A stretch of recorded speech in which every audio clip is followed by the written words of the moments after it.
I think in terms of ideas, it's a bold statement, but I generally say that most ideas are worthless. It is about execution. It's very easy to have ideas. Ideas are to a penny. Business is hard. Running a business is hard, and execution is difficult. And you see a lot of sort of bad ideas that turn into very mediocre ideas, turn into very successful businesses. And what you might conceive of as sort of great ideas, but are actually horrible businesses.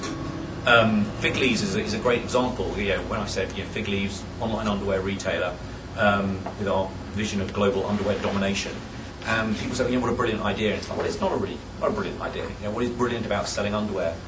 Lots of people were doing it.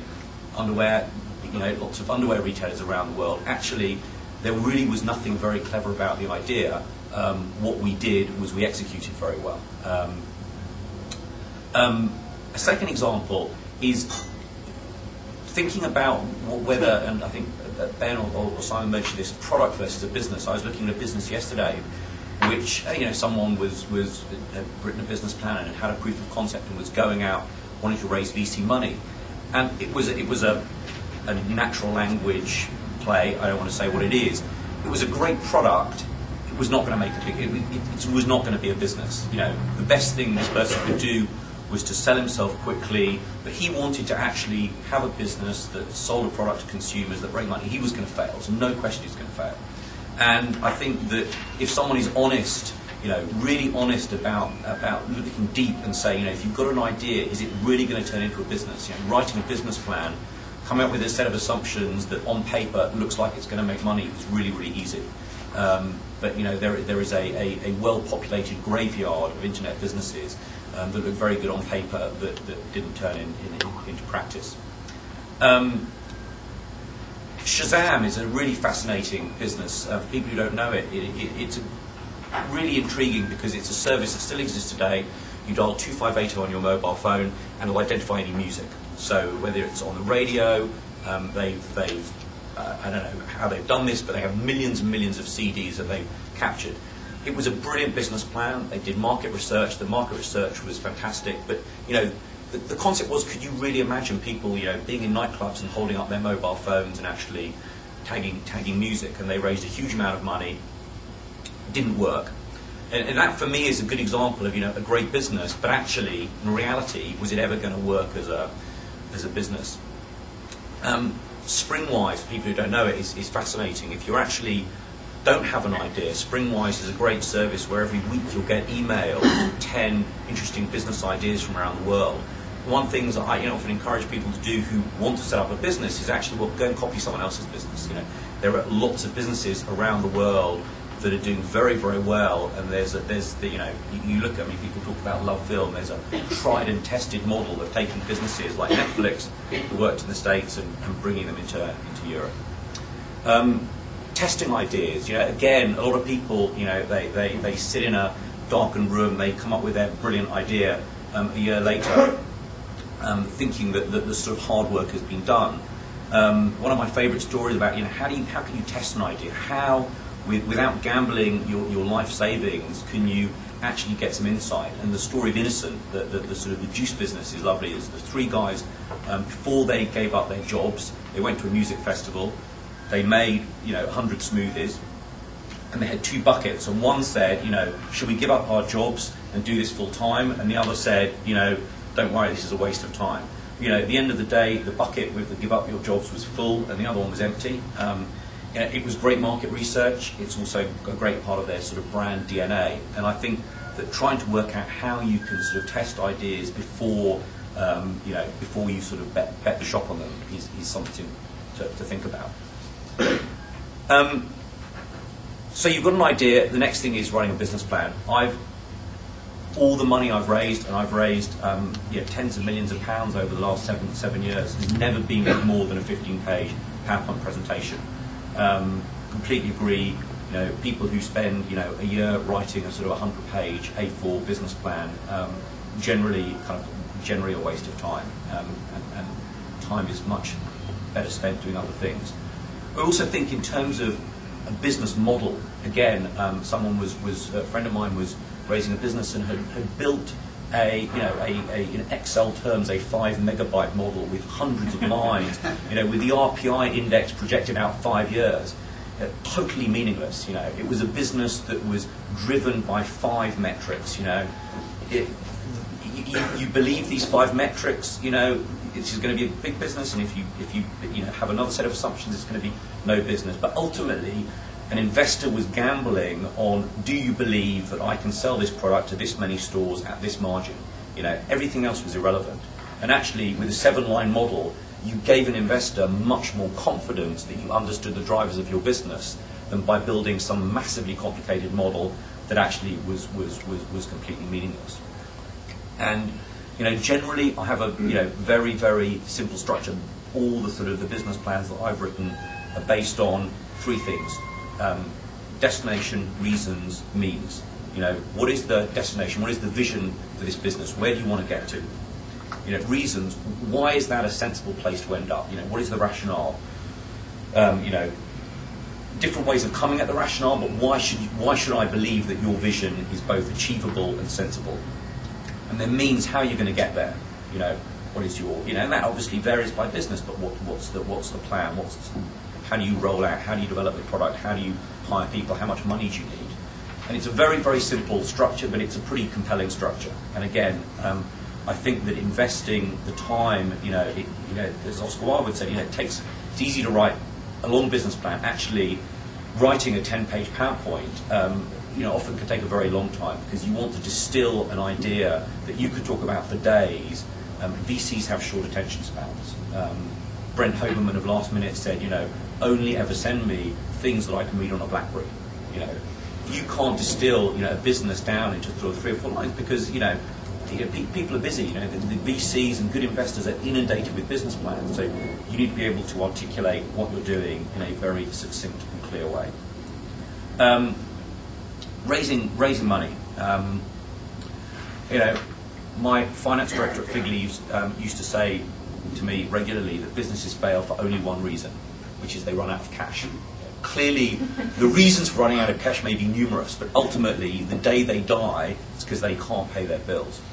Now, I've got a slightly sort of random walk around VCs, but I'll sort of try and bring some sort of theme to it.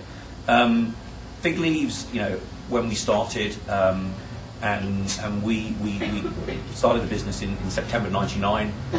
We went out trying to raise 5 million at a 19 million pre-money valuation. We had a term sheet from Simon Murdoch, which we turned down foolishly, and we held out, and then the market crashed, and we then, got very promiscuous. We would talk to anybody, because ultimately, when your business depends on it, you will talk to anyone who you think is reasonable. And it was a very, very, very difficult time in 2002, 2003. No one was investing in e-commerce. And then the world changed, and Google floated, and a few other things changed. And then suddenly we went from no one being interested to everyone being interested, almost overnight. And I think there's a sort of Pavlovian response that VCs have, that every time you talk about valuation, VCs will suck their teeth. I've never come up with certainly in Europe, I've never come up with this is how much money we want to raise, and this is the valuation. VC, it's a big valuation. It's a very, very good training that VCs go through. And contrast that was very interesting, and the experience of raising money in Europe was that our initial experience was that we thought we wanted to raise a reasonable amount of money, and as Ben said, at a reasonable valuation. Every European VC wanted a discount. They wanted to sort of squeeze us. We ended up talking to, then went to Silicon Valley and talked to VCs in Silicon Valley. It was extraordinarily different. I mean, I will contrast this, and we pitched to Bob Cagle, who Bob Cagle had been the seed investor in eBay, and had done very nicely out of it. And we were pitching to him, and we were talking about Figleaves and our exit, etc., etc. And he stopped us halfway through, and he said, you're talking about exit too much. He said, it's not important to us. He said, at Benchmark US, he said, the way I look at Figleaves, he said, underwear, $100 billion global market. He said, Victoria's Secret is, X billion, 5 billion, I don't know, 5 billion turnover. He said, I look at Figleaves and I say, do I believe that Figleaves could be $1 billion turnover in 15 years' time? He said, yeah, I can see that. He said, that's enough for us. That's enough. And it was very interesting. It was an enormous contrast from the European approach. And this was, 3 years ago. Can we kind of screw these guys on valuation? To a more of a sort of Silicon Valley approach, which was thinking much bigger. I think that probably is true, but I think the reason for that is that those US VCs, benchmark in particular, they've had their $1 billion exits, sure. and I think in Europe, we're only just starting. So I think most VCs who you go and see will be thinking about, yes, they'll be wishing they could get to $1 billion exit, but realistically, I think you've got to be able to pitch to them.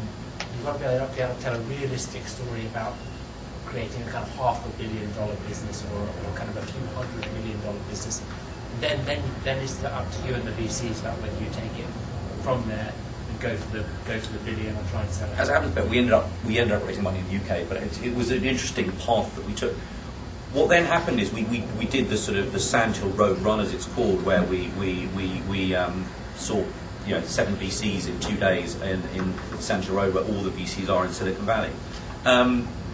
And then we had what was very interesting. We had these somehow comical discussions about valuation, which came down to you just pick nice sounding round numbers. We wanted to raise 20 million pounds for 20% of the business, or $20 million for 20% of the business, and they said, yeah, that sounds reasonable. And valuation is I think is sort of fascinating, because when I think about valuation and when I look back over the last 7 years, it's incredibly circular when you talk about valuation.